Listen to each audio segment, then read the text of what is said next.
Hello बच्चों, तो function का एक अगला वीडियो जिसमें आज कुछ स्पेशल टाइप के फंक्शंस पढ़ेंगे, जैसे कांस्टेंट फंक्शन, इसके बाद मॉड्यूलस फंक्शन, फिर सिग्नम फंक्शन और ग्रेटेस्ट इंटीजर फंक्शन।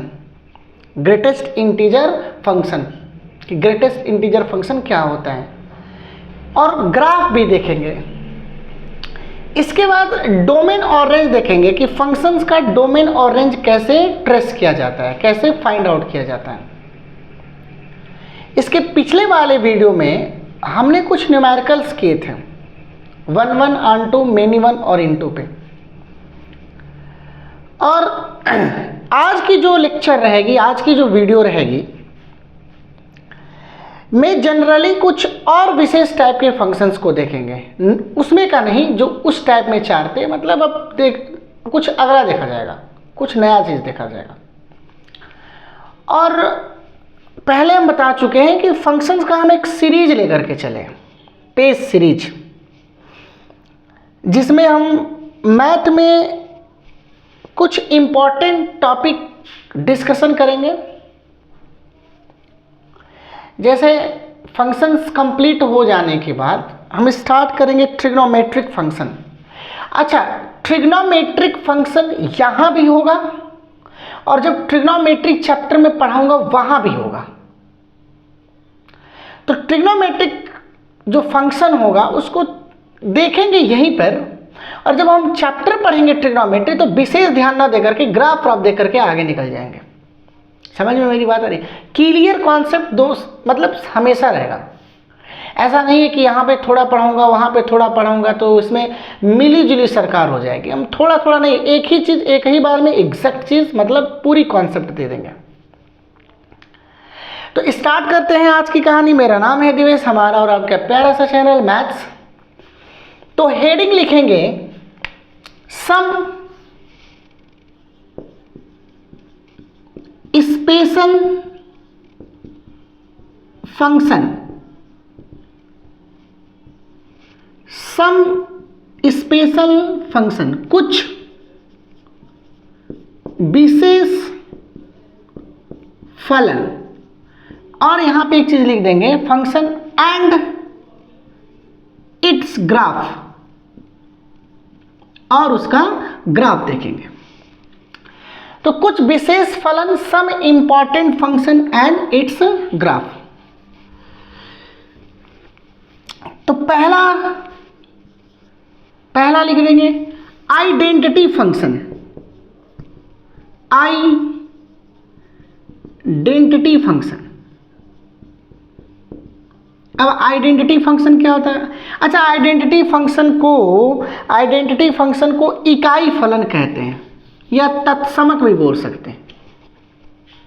क्या बोल सकते हैं? तत्समक। ये सर क्या होता है? फलन, या इकाई फलन भी बोलेंगे, इकाई।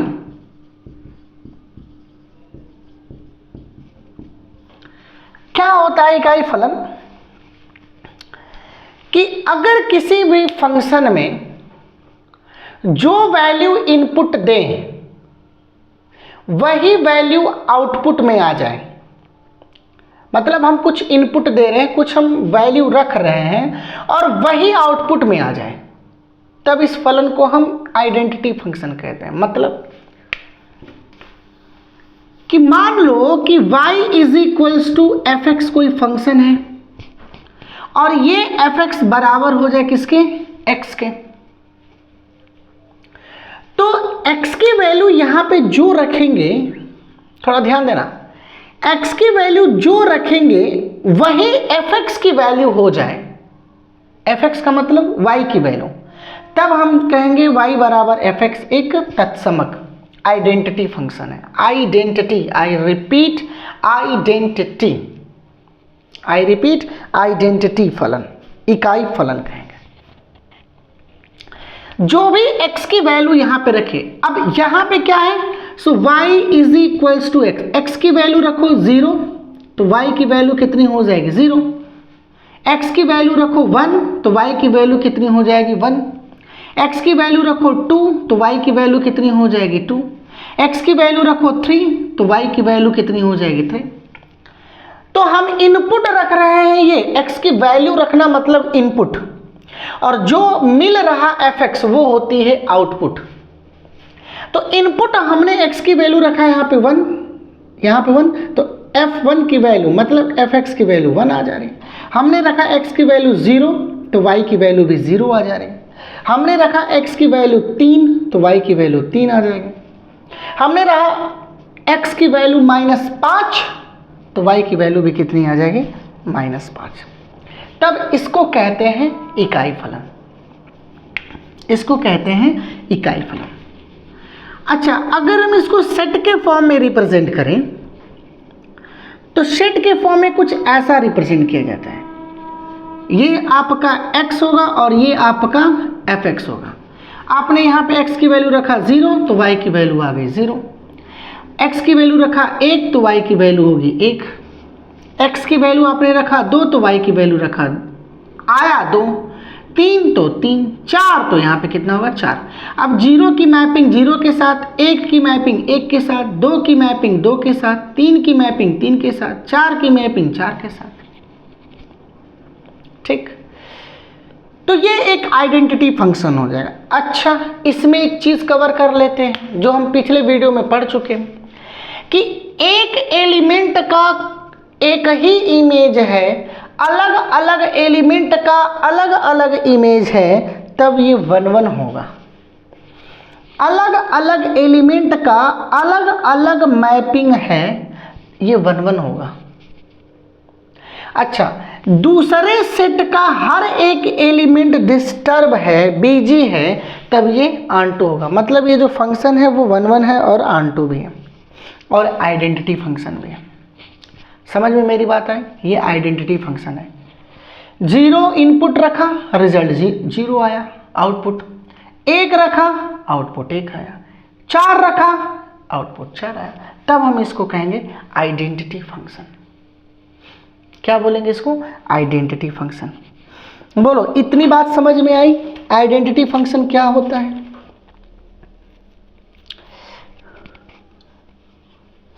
मिटा रहे इसको।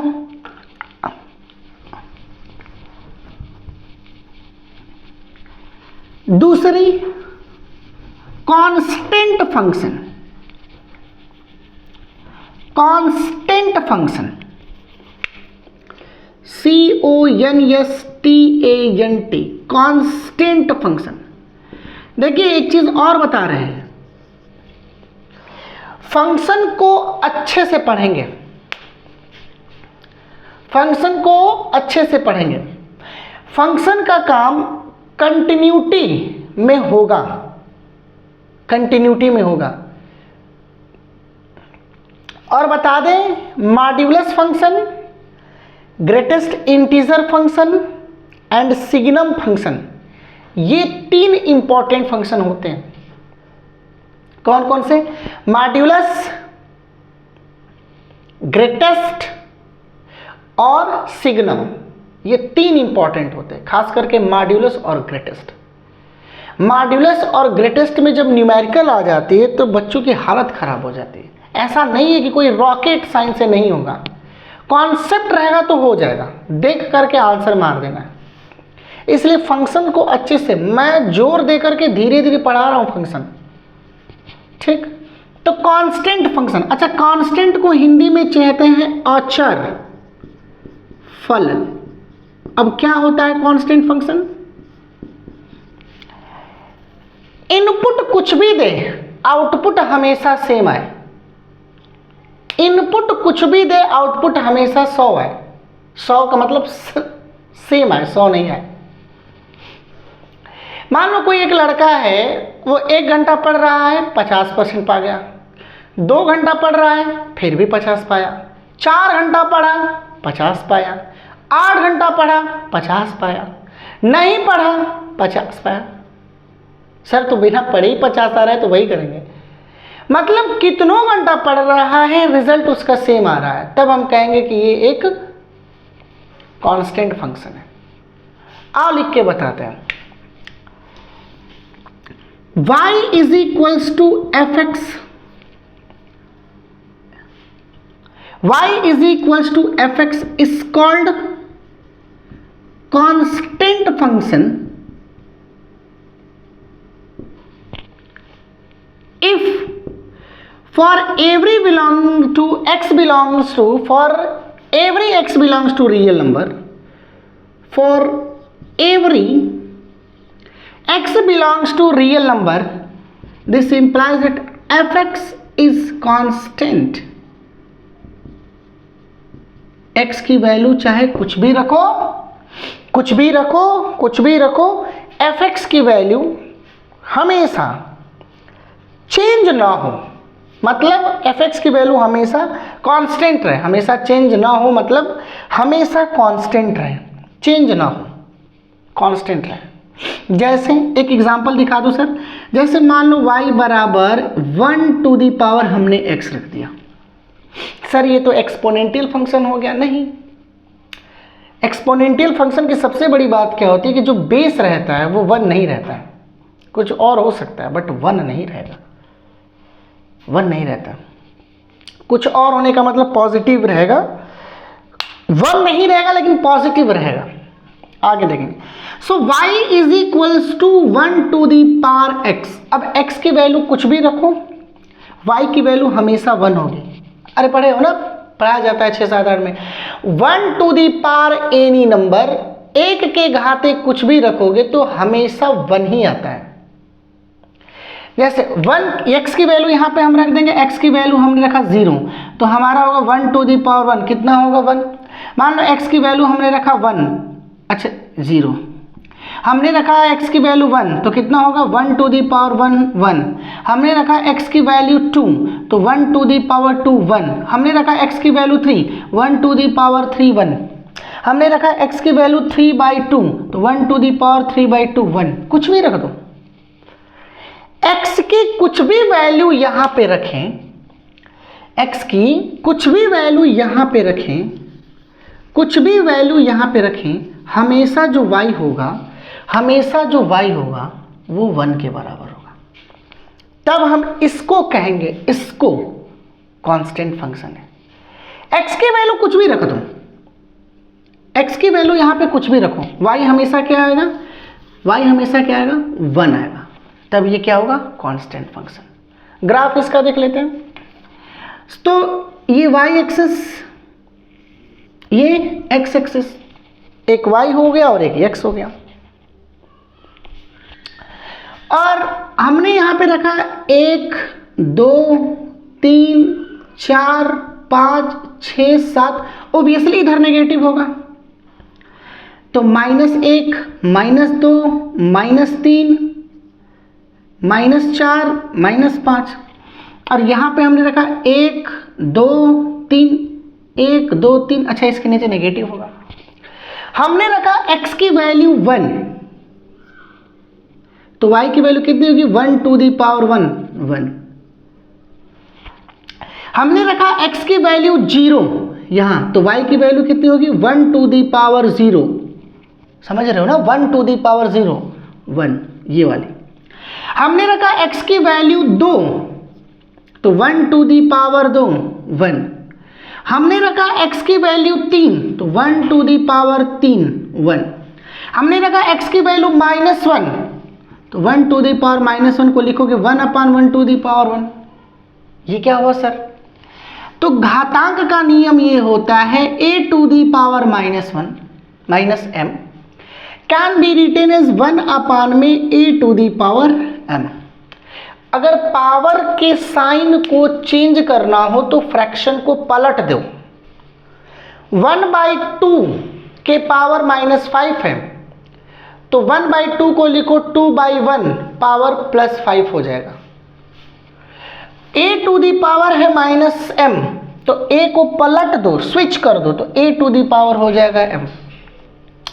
अच्छा, x की वैल्यू -1 रखे तो y की वैल्यू 1, x की वैल्यू -2 y की वैल्यू 1, x की वैल्यू -3 y की वैल्यू क्या आ रही है, कुछ टेढ़ा हो गया, हाँ सर बिल्कुल 1। x की वैल्यू -3 तो y की वैल्यू 1। देखो ना, x की वैल्यू -3, अब 1 के पावर -3 है तो क्या लिख सकते हो इसको, 1/1 के पावर 3, कितना हो जाएगा 1/1 इज इक्वल टू। तो अगर इसकी हम ग्राफ देखें तो मेरे बच्चे ये पैरेलल होगी एक्स एक्सिस की। अच्छा, ये लाइन कहाँ तक जाएगी? तो हम जैसे जैसे x की वैल्यू 1 2 3 4 5 6 7 रखेंगे वैसे वैसे ये लाइन y की वैल्यू 1 ही रहेगी, वैसे सीधे निकलती रहेगी इनफाइनाइट तक। तो इसकी डोमेन हो जाएगी minus infinite two plus infinite. और रेंज क्या होगा? तो केवल एक ही आ रहा है 1, तो रेंज 1 हो जाएगा। अच्छा, ग्राफ देख लो, डोमेन रेंज छोड़ दो। तो जो ग्राफ होगा वो x एक्सिस के पैरेलल हो गए, तब हम इसको कहेंगे ये एक आइडेंटिटी फंक्शन है। आइडेंटिटी फंक्शन का ग्राफ हमेशा पैरेलल होता है x एक्सिस के। कोई और भी फंक्शन ले लो, जैसे यहाँ पे हमने 1 टू द पावर x ले लिया, कोई और भी फंक्शन ले लो, f(x) = c मान लो, c कोई कांस्टेंट है। अब x की वैल्यू कुछ भी रखो, कुछ भी वैल्यू रखो, कुछ भी रखो, कुछ भी रखो, हमेशा c के बराबर आएगा, तो वो कांस्टेंट फंक्शन। समझ में मेरी बात आई? अच्छा, तीसरी देखिए, किताब में एक चीज और दिया है, polynomial function, cubic function, rational function. ठीक है, तो ये जो तीनों फंक्शन बच रहे हैं, polynomial, cubic and rational function, अगले वीडियो में कवर करेंगे। हालांकि कई वीडियो बनाऊंगा, अभी तो शुरुआत की है फंक्शन का, कई वीडियो बनाएंगे, don't worry. Next, modulus function. अच्छे से थोड़ी देखना, मॉड्यूलस फंक्शन इंपॉर्टेंट है। Modulus, MODULUS, modulus function. अच्छा, इसको एब्सोल्यूट वैल्यू फंक्शन भी बोलते हैं, एब्सोल्यूट वैल्यू फंक्शन। हिंदी में कहते हैं निरपेक्ष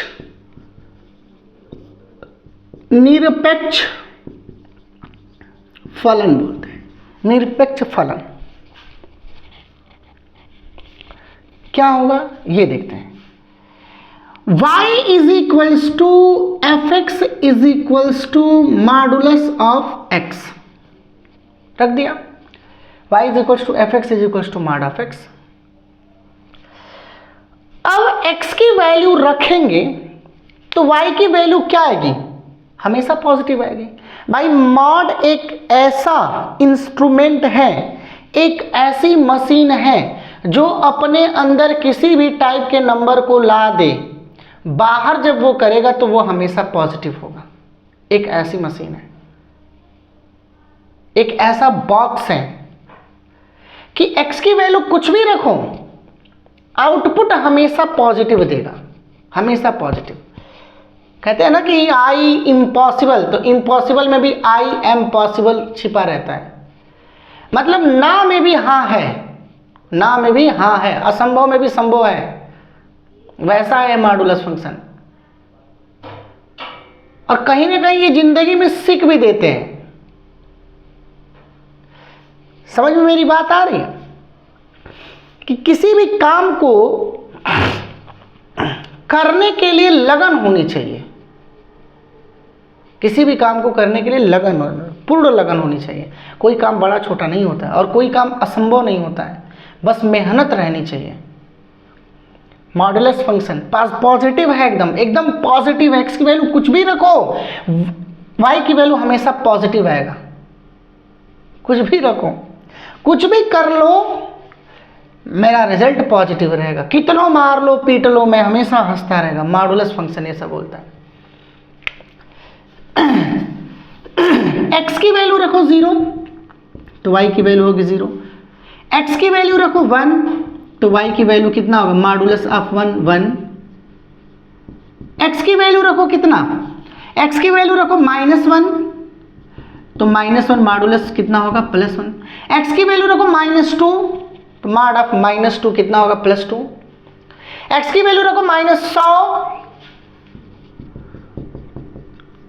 x की वैल्यू रखो -100 तो मॉड -100 कितना होगा? +100। कुछ भी रखो, पॉजिटिव।